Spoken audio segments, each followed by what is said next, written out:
Hello and welcome to The Right Idea, where we discuss the people, policy, and politics that drive Texas. I'm your host, Brian Phillips, the Chief Communications Officer at the Texas Public Policy Foundation, and with me, as always, is my co-host, Derek Cohen, who is our Vice President of Research.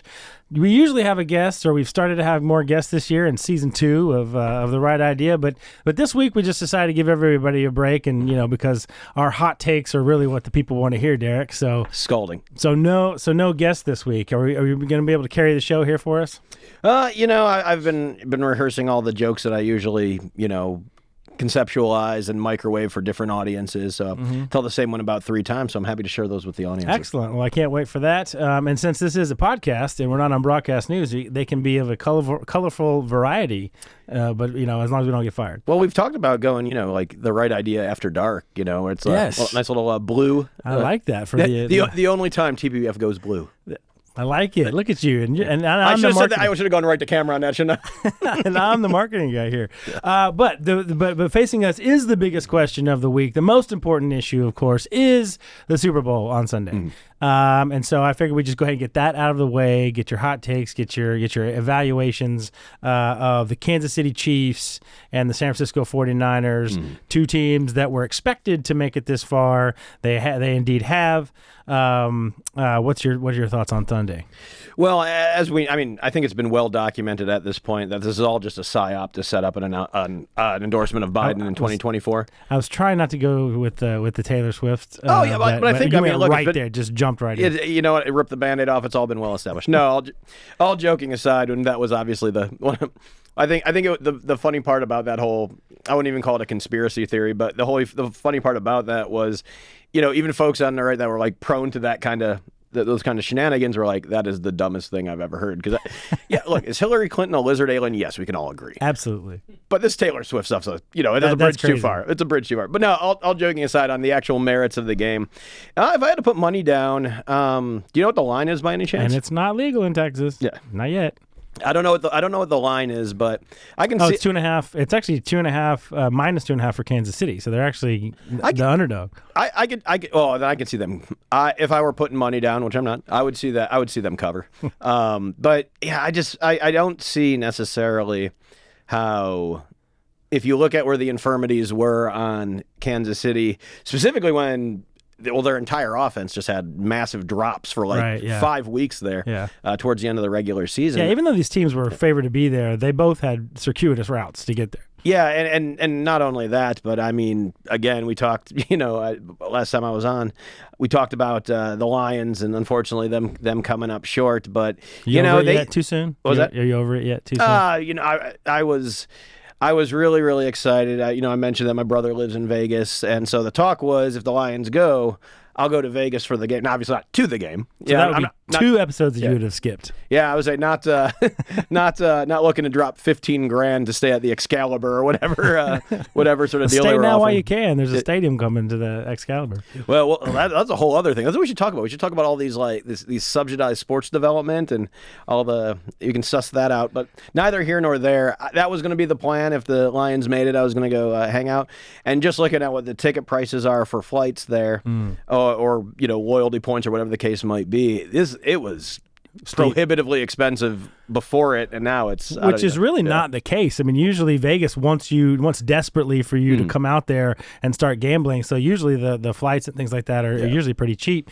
That is not the case at the moment. Yeah, I've been to Vegas quite a bit just for fun and for work. Actually, I used to live out there for 6 months, and it is funny. The plane to Vegas is a party. I mean, everybody's in a good mood. Everybody's ready to roll. The plane home from Vegas a little different. A lot of bleary eyes for one way or the other.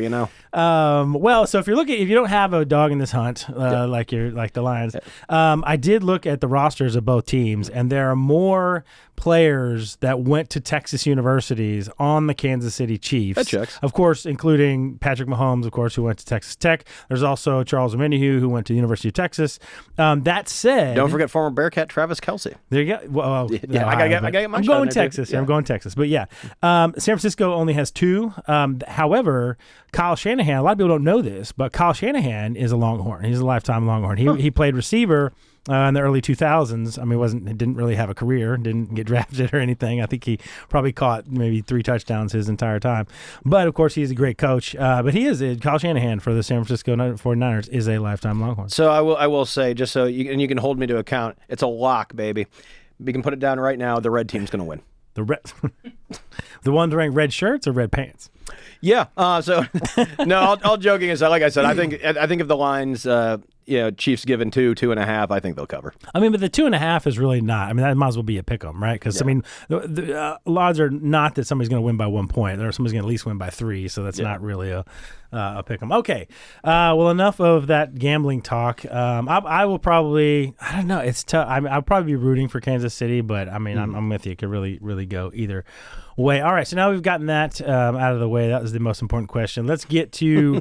Well, I mean, really, where do we start? There was a lot that happened this week. We've got a bunch of issues we want to get to. I love polling. There was a new poll that came out earlier this week, and I mean that's like catnip for people like us. We just dive right in to the polling. Things I want to pull out. This is, of course, University of Houston. The Hobby School of Public Affairs puts out a poll every month, I think, or so. And just going through this one, they did a couple of different reports the last couple of weeks.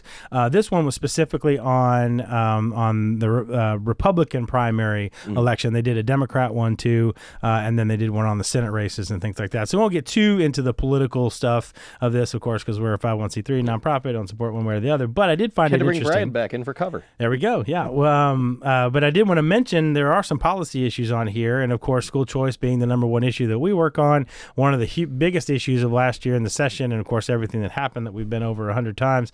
They did ask Republican primary voters, and the way they framed the question is different. It wasn't just a up or down. Do you support school choice? Of course, we know 78-80% of Republicans support school choice. This was asked of Republican primary voters, would you be less or more likely, or no difference, to vote for somebody if they were supportive of school choice?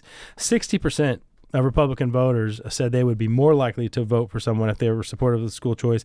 Only 16% of Republican primary voters said they would be less likely. So that's significant, not just because it's a 44-point difference, but because there is a third option, which is it would make no difference, right? Like if it's not an issue that's important to you, that's why a lot of people use this framing for this issue, because they want to also measure intensity. They want to measure how much this issue actually matters to the electorate, that it would make a difference in how you actually voted if you knew how they support an issue. And here we have 60% of primary voters saying that it would make a difference if they knew that their member did support school choice, which is an interesting thing going into the primary, wouldn't you say? Well, yeah, and I think it also illustrates that here you have, as we've seen in the ballot question from 22, a very popular policy proposal. You have politicians who have endorsed this particular, way of approaching school funding, popular politicians, I should say. And where they unite, it turns to be an area of political salience. So it's notable, but it's not unexpected, because, I in that same poll, if I recall, Abbott is just shy of Donald Trump in terms of, I don't know how you would phrase this in polling science, but basically in coattail policy preference. Mm-hmm. And so if that's the case, you have a very popular politician saying and endorsing on the fact that this is the number one issue. That at least shows that his political consultants were out there reading those tea leaves. Now, granted, we obviously agree with that. We think that the policy is the right way to go. But that being said, is even so, you don't just jump off before you know what's under the water's surface. Here it shows that they have done their homework, and these are the fruits that are going to start bearing. Yeah, you reference those numbers. So basically asked if such and such endorsed a candidate, would that make a difference to you, positive, negative, or no difference at all? 70% said if Trump endorsed them, it would make a difference. 64% Greg Abbott, and 61% Ted Cruz. And so that's why, honestly, all of the political advertisements that I've seen that have been going on are simply, Ted Cruz Cruz supports me, or Greg Abbott supports me, or Donald Trump endorsed me, and they're not really getting to the policy stuff as much. So I think this polling is indicative of that. One of the other questions, they didn't really get too much into policy and the border and things like that, but that is obviously a huge issue for Republicans, probably the number one issue for the right. And so you won't be surprised to find out that they did ask two policy questions. One is the policy of spending. Texas is spending billions and billions of dollars. We used to spend hundreds of or tens of millions of dollars on border security because it was being done by the federal government. Now we spend upwards of almost $3 trillion. They asked Republicans. I'm sorry, $3 billion. Yes, that's right. Not half the economy. $3 billion of Texas dollars is being spent. 87% of Republican primary voters said that they would support that. Now, it's frustrating. Now, they support it because they want the policy done right.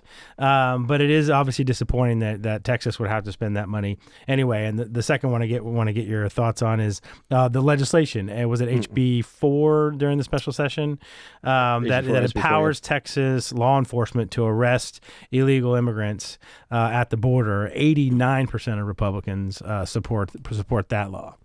So thoughts on those laws? Yeah. and I think that when you look at the specific policy proposals, I've said this a number of times, that when it comes to the actual powers in the state's bailiwick, the tools in the toolbox, as it were, there's always going to be opportunities and different ways to spend money. And again, it's obviously it's supported broadly in the electorate. And I would say that if you add this question plus anything in the on the Democrat side as well, you would see a broad shared support, different to different degrees, but a broad shared support that, yes, the border needs to be fixed. And if the federal government's not going to do it, Texas has to do it. But I've been saying multiple times is I really think we're starting to run out of arrows to fire on the policy side. Not that there aren't additional things to be done, but we on the right, we believe in a finite doctrine of powers that any government, whether it's federal or state, has. And to Governor Abbott's credit is he has fired almost every one of those arrows. And again, we'll talk a little bit later, I'm sure, about the border bill fiasco in Congress. That clown show. But that being said, I'm not sure what sort of new developments are going to keep that enthusiasm there. You know what I mean? And that's not saying that, Abbott's leaving options on the table. I think he's being very creative in the different ways of addressing this. But again, I think that as long as you have that great magnetic pull, as well as the basic, and yeah, we can.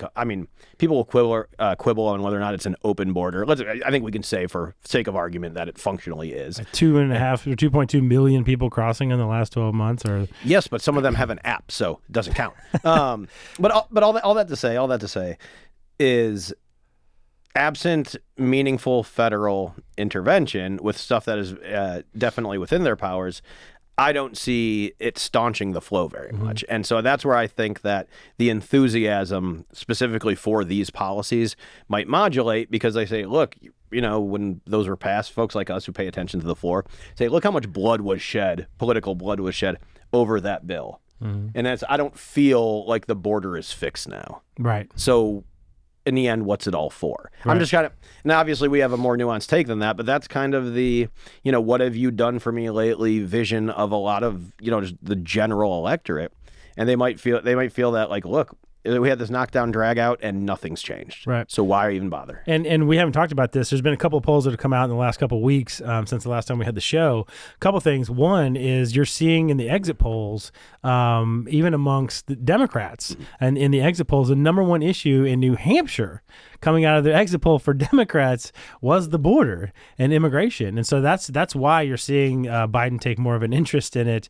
And it's funny, we've seen the memes of people saying, 2001, there is no border crisis. 2002, there is no border crisis. 2003, there is no border crisis. And now 2024, there's a border crisis and it's the Republicans' fault, right? Like, that's the messaging change from the Democrats. So they know that it's hurting Biden's reelection chances. And that's why they're starting to focus on this. And to your point, this is becoming a really bipartisan issue because we see it every day. We hear the horror stories, and it really does look like the administration is just ignoring it. Well, and that's why you see that pivot from where they were basically they're denying me this border bill. I thought the Republicans wanted me to fix the border.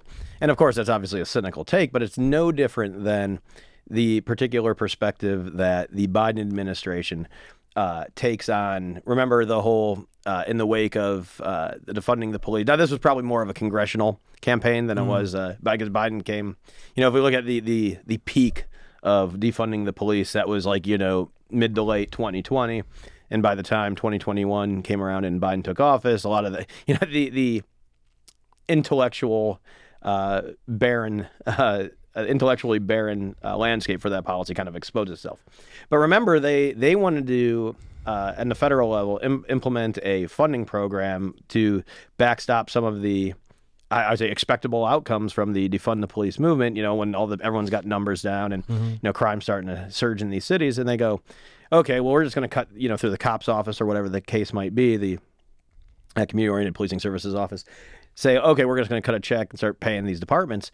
And Republicans are like, no, that's not going to help anything. And they're like, oh, whoa, look at the Republicans out here defunding the police. Yeah, right. And it's just like, now granted, maybe their voters are that stupid, but I would try to give them at least a little bit better of it. And we'll get it. I'll segue into the border bill in just a second, because that was the other huge story this week. But that's the same thing. I mean, that's what they're saying is like, the Republicans or the conservatives have had a solution on this for years, and they actually passed one in the House not too long ago. And the Democrats or the Senate has basically been ignoring it the entire time. And now they're like, oh, well, we got to do something. So they give you, basically like a terrible bill and say, oh, well, isn't this what you wanted? This is what you wanted. And of course, they stopped that, and now they're pointing the finger at Republicans for not supporting the border, which is a bit crazy. Before we get into that too much, I did want to say there was another poll last week, and while we're talking about polling, that I thought was interesting and sort of related to the border debate.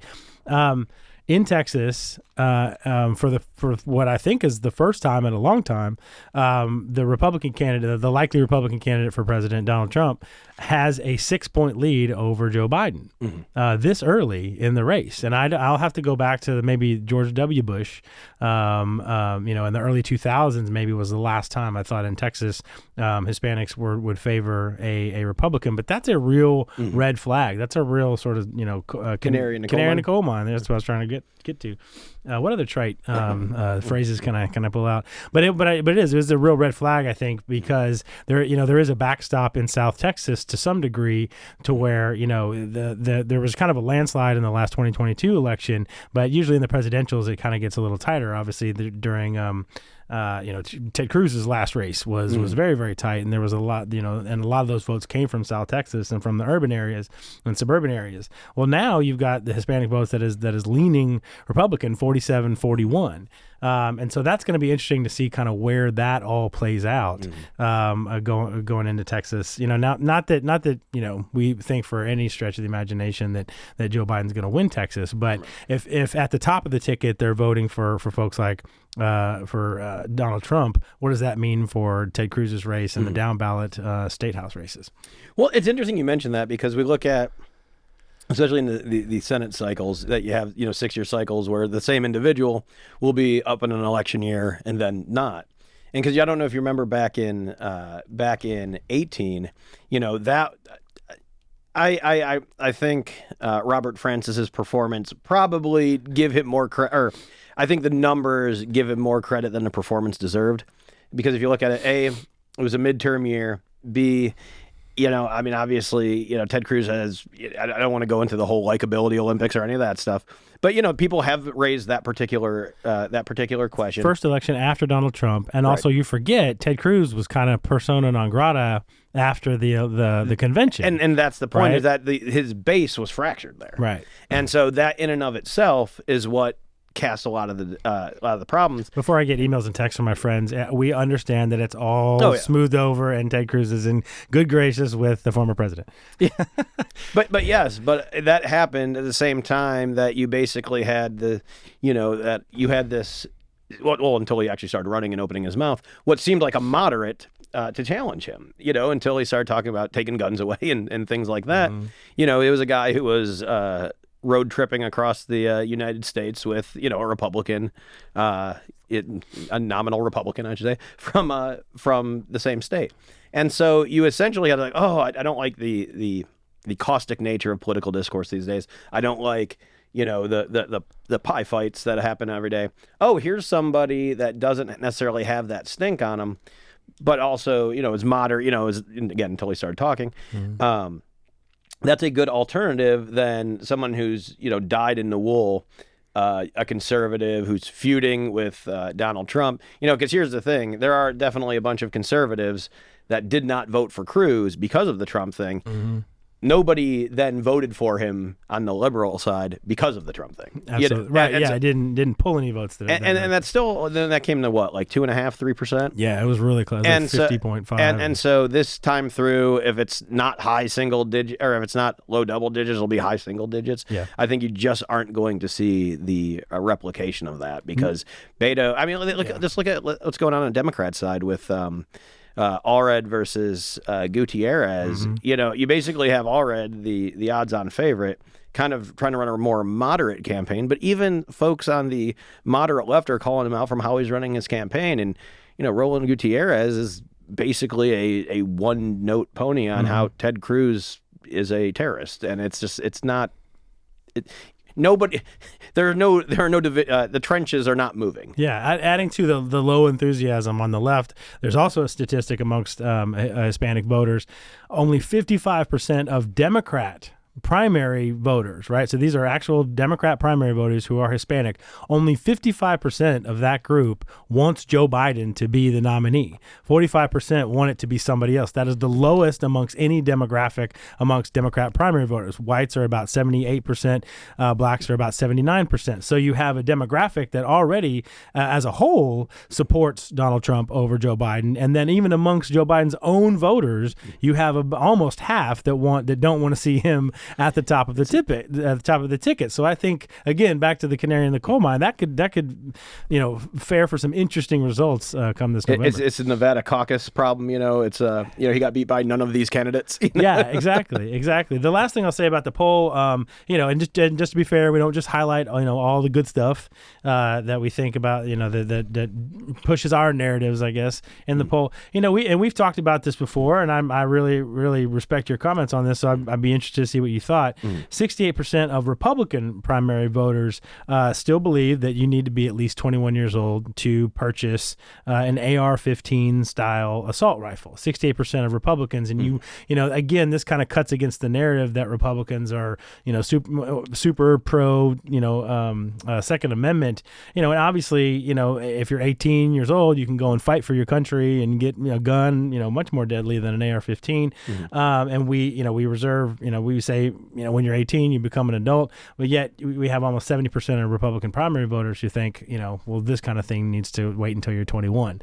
Thoughts on that? Well, yeah, and here's the problem, though, because essentially I saw this kind of emerge within the primary debates that are going on the Republican side.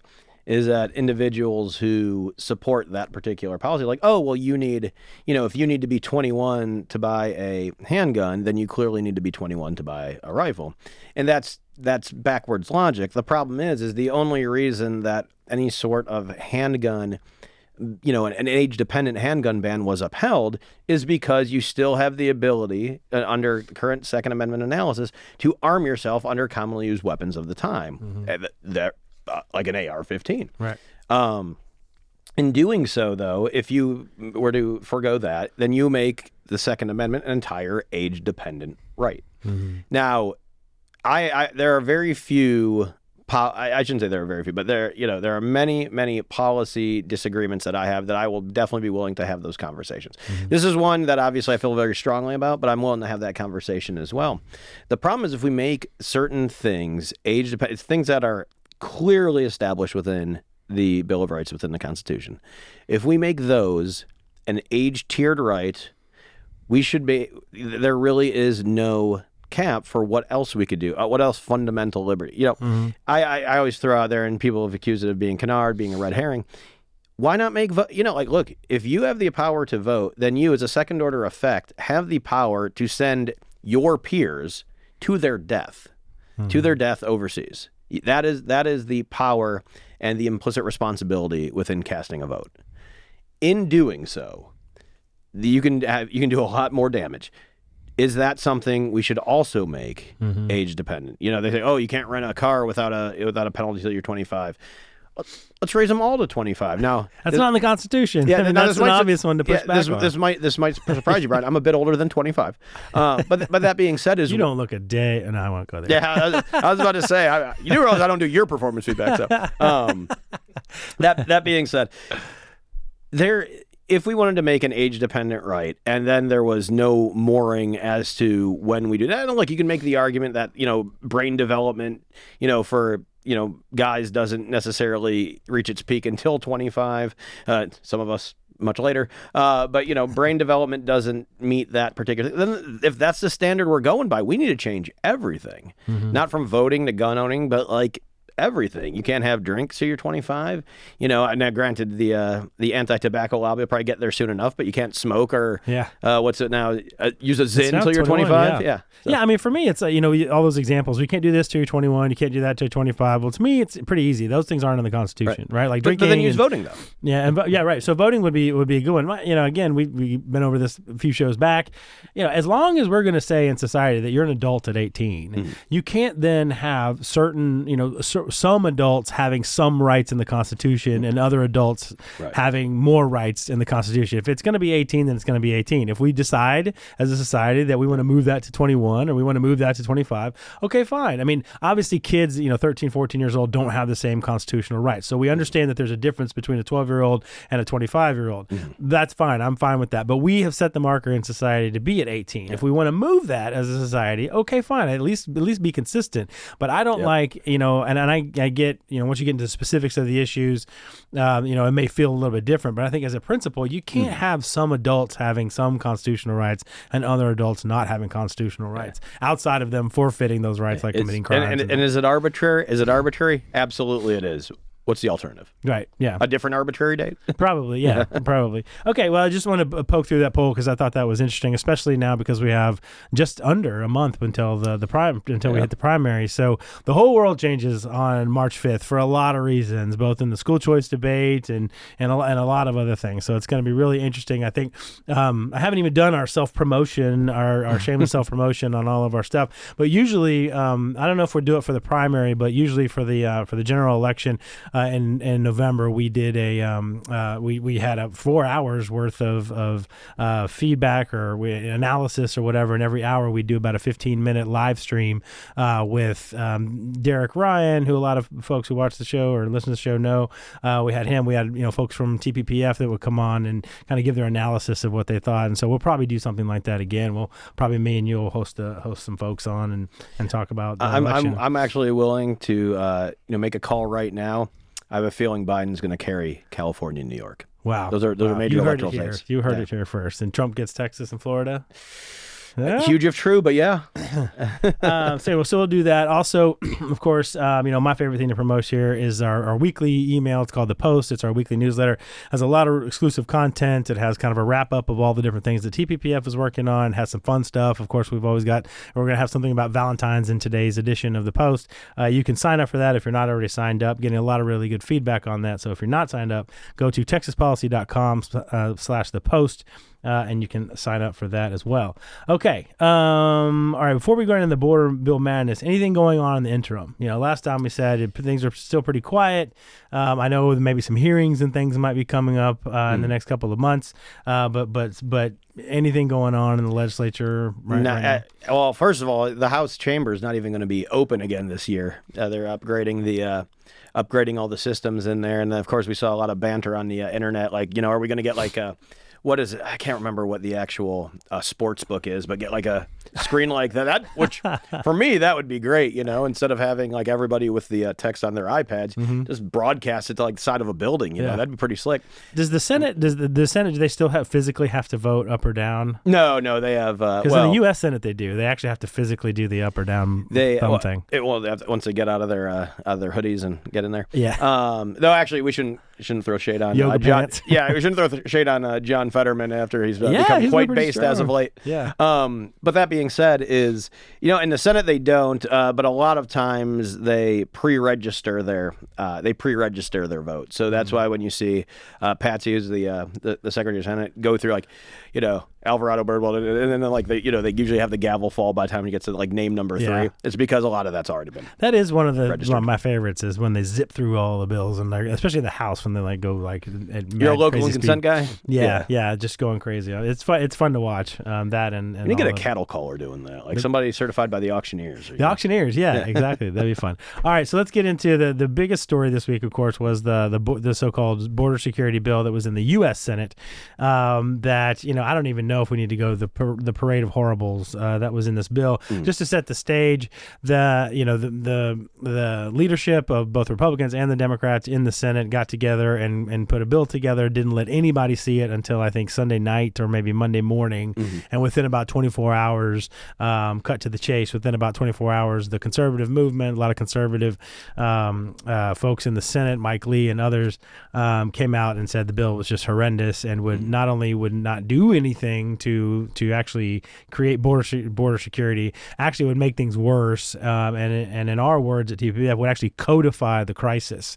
Probably the most notorious provision was that the federal government wouldn't even begin to start shutting down the border unless we were seeing an average of 5,000 illegals crossing into the country every single day over a 7-day period, or up to 8,500 in a single day.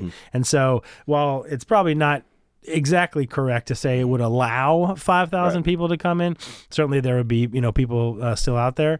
For all intents and purposes, it essentially would set a floor that many people essentially were coming in every single day, which if you do the math, that gets up to over 1.8 million people, which of course is the border security crisis we're having right now, when 2.2 million people came in last year. So that's why people are saying it codifies the crisis, because it would allow almost 2 million people in every single year before we would shut down the border. That's why I got killed, right? I mean, that's exactly the reason why I got killed. I mean, why would you think, why would the Republicans even support anything like this or push something out there like this? Well, it's a very interesting thing. Well, I mean, to answer your question directly, why would the Republicans support this? It's because Senator Langford was asked or voluntold to come up with a complementary solution to H.R. 2.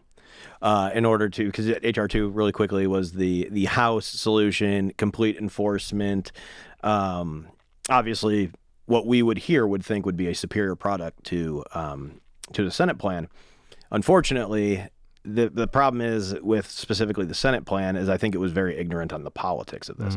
But first of all, we have to and like I said, I would probably say that I have a more nuanced take on the border. But I mean, should it have passed? No. I'll be the first to say, was it a attempt to try to thread between the rocks of the political moment we're in? Yes, and that's where it failed, because I think that it was fairly tone deaf in how it was being portrayed. So let's take a step back. There's something in there for everybody to hate. Left, right, border hawks, border doves, whatever the case. There's something in there for everybody to hate. Some people say that's a sign of a good compromise. I say, or it was half baked and you left a lot of the runny part in the middle. But remember, because this was paired with Ukraine and Israel funding, right? And that was because that was the Republican tactic, saying no more money for Ukraine without Israel, or no, unless you're going to do something about the border, no funding for foreign powers without a border solution. So I mean, that was largely a Republican ploy to actually put those two or three things together, which makes this even more maddening, right? Because because you have conservatives that didn't support the Ukraine funding, and so the payoff was going to be to get their votes was going to be a strong border bill. So like the Chip Roys of the world, and it could have probably gotten there if it would have been cooked better, right? Yeah, the Chip Roys of the world are out there saying, "Give us a border bill, and then we'll consider Ukraine funding." But then the border bill that they gave them was completely unacceptable. Right. Well, and so here's the thing, and this is where I think our takes diverge a little bit. Is there were good things in that bill. And I would argue that the 5 and the 8.5 were one of the good things. And that's because of this. right now, those represented caps by wherein the secretary had to shut down the border. It was a shall, not a may. They had to. The problem, of course, is obviously those are really, really high marks. Now, the problem, though, is when you put that to the status quo is the cap that exists right now for shutting down the border is infinite.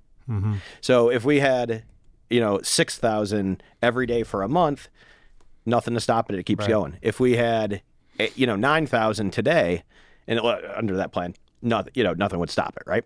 The problem, though, of course, is, again, they sold this as, if they would have had tighter caps or had, I would say, even stronger provision, because, again, another good part of the bill, I would say, or a improvement on the status quo, was the asylum provisions. So, in other words, not like, hey, as soon as you get a foot on dry land on this side of the river, you say, oh, I'm, I have credible fear. Right. And then like, oh, well, see you in 12 years, I guess. We'll hear all about it. report back. Yeah. Oh, yeah, we're out of ankle monitors, by the way, too. So just, hey, you're on your honor, person who broke into this country illegally. But that being said, they tightened up a lot of those standards in terms of, intermediate countries, definitions of credible fear. Those were good things. And so being able to even turn away asylees, after that certain point would have been a good thing. The problem, to your point, though, is, again, coupled with, the foreign funding that, many people, if you're a liberal, you're like, oh, yeah, Ukraine funding, Israel funding bad. If you're a conservative, you're more like Israel funding good, Ukraine funding bad, or at least those are the general dynamics. Yeah. And the problem is then you roll it in with other sort of border spending that doesn't even directly get to the sweet spot of where we need border spending. Again, they're trying to work. I appreciate what they're trying to go for. They're trying to work through the collection or the backlog, I'll say, of all these asylum cases. By that, they're bringing on more asylum officers. That's seen, rightly so, is more government spending. And not only that, but if you look at what do conservatives want in this regard, they're like, a freaking wall. Just give us a wall. I think you make a really good point about the policy specifics versus the politics. And they aggregate up into bad politics by the different coalitions you're setting against I would each even other. use the word perception, really, because I mean, obviously as the messaging guy, you're right. If you really dig into the policy, you can kind of make the case and you kind of understand why they would have come up with what they came up with. But the perception to conservatives who are sitting here saying the acceptable number for us is 0. Right. You need to be doing everything you can possibly do to get operational control of the border, and that the acceptable number is 0. Now, we're not, we understand that the cartels are sophisticated and that people are going to get through, but the perception was with those provisions is that it was acceptable to get up to 5,000. And so your point is right. 5,000 is a lot less than infinite, certainly the 12,000 that we were saying in some days. But it seemed like what they were saying is the acceptable number is up to 5,000. And what we needed to hear was that the acceptable number is 0. And a sign of good faith that you could have shown for that was by surging, instead of, and don't get me wrong, the backlog is going to be the backlog, but instead of hiring, a zillion new federal employees, one of the ways to have done that would have been to directly, with big, bright, shining lights, allocate money for a border wall. And again, we're here, we're wall plus here, I think we can say. Meaning that you can't solve the problem with just a wall, but it helps. But that even being said is they wouldn't even put that olive branch across the table. And that's why the politics soured so quickly is because there was no recognition, to your point, of the fact that there was a very strong contingent, not even in the Republican Party or solely in the Republican Party, that wants some sort of physical border infrastructure that was largely ignored. The other point, and then I want to move on because we got some fun stuff to do, and we're at, I can't believe the show's almost over. We've been talking about it a lot, but the one thing that I think is the fatal flaw, and this actually goes back to, this is in my political lifetime and working in politics, this is now the third time that Congress has tried to do something on the border or on immigration. In 2006 under Bush, and then of course in 2013 and Rubio and the whole debacle there with that amnesty plan. The problem and the fatal flaw in all three of these is that the bills and the policies themselves immediately grant amnesty, and in this case open borders, right? Or maybe that's too far for you to say, but I say you get the amnesty immediately, like the next day. Are you talking like work permits? Like how are you defining amnesty? Well, in 2013 it was this border bill was really just about open borders and the 5,000, but the last two ones before that it was about amnesty, pathways to citizenship and work permits. Like literally the next day. I'm not a tyrant, but I have a pen and a phone kind of stuff. Right, exactly. And so the next day, people who were here illegally, there was, they supposedly had all these hoops that people had to jump through, but of course there's all these exceptions when you really look at the law. But really the people who were here illegally the next day could go in and start applying for legal status here, could start applying for pathways to citizenship and all of that. And then the promises for a hamburger tomorrow were the border security. Yeah. It was, okay, here's a bunch of money, here's a check to CBP, or here's a check to DHS, go secure the border, in the next 3 to 5 years. So you get all of the amnesty today and maybe potentially some border security in 3 to 5 to 7 years. And that's why all of these bills failed, is because conservatives have been saying, however you do it, you've got to secure the border first. You've got to, I hate to use the whole plumbing, bad analogy, but you've got to stop the leak before you can really address the water and start your cleanup. That's what conservatives have been saying for 2 decades. And every single one of these bills and we've said as much here. And every single one of these bills failed to do that in that order. So you're never going to get conservative support for this, because if you grant the amnesty today with promises of border security tomorrow, that's just not something that, we've been duped enough. Conservatives have been duped enough on this. And actually that's what they did in the 80s. That's actually the bill that Reagan accepted was accepting amnesty for, at the time, I think it was 5 to 7 million people here illegally, never got the border security. They probably spent a lot of money, but never got to the border security. And I think that's what the real fatal flaw is in all of these bills. Yeah, and I just want to say, for clarification, this isn't a Cato Institute style, all societies need unfettered immigration to stay vibrant. Not saying that at all. I just think that there's I think there is a way, and I would say H.R. 2 is probably closer to my understanding of that way, in order to your point, scratch that itch that actually gets that security front and center. Yeah. All right, so I did want to hit, because I think it's actually a really, really big deal. I wanted to make sure, and it is kind of fun to talk about it because we obviously love sports and we spent probably too much time on the Super Bowl anyway. Is such a thing even possible? The FIFA World Cup. I mean, I hate, I know soccer is probably not the most popular sport in America, but it is a big deal that the world's coming. The World Cup is coming to America. The final is, of course, being played in MetLife Stadium in New York, but Texas and AT&T Stadium up in Dallas is going to get 9 games. Are you pumped? I know you're a big soccer fan. Are you pumped to see the World Cup? I think they said Texas total from stem to stern is getting like 16. Oh, wow. Okay. I think NRG is doing it as well. But yeah, before we jump in, it was funny. I saw this meme the other day that says, we are taking literally the most expensive ACLs in the world and sending it to MetLife Stadium, which of course is, that's, believe me, that the humor of that is not wasted on somebody who's had my knee open as many times as I have. But that being said, no, it is a real big deal. And I think that it's a big deal for 2 reasons. And we have, first and foremost, is that Texas specifically, soccer in Texas is fairly popular, and a lot of that could be it's just our geographic proximity to places where it's much more popular. Yeah, it's huge. But also, just if you look at what it takes to play, it takes an open field and a ball. And so obviously we're kind of a state that's, definitely primed for that as well. So I would say it's fairly popular in Texas. And not only that, but once you get to the World Cup, we're talking about bringing folks in from all over the world. And when I say all over the world, I mean not necessarily expats from those countries, but actually folks from there. And we're going to be able to show them what actual barbecue seems like and or actual barbecue tastes like.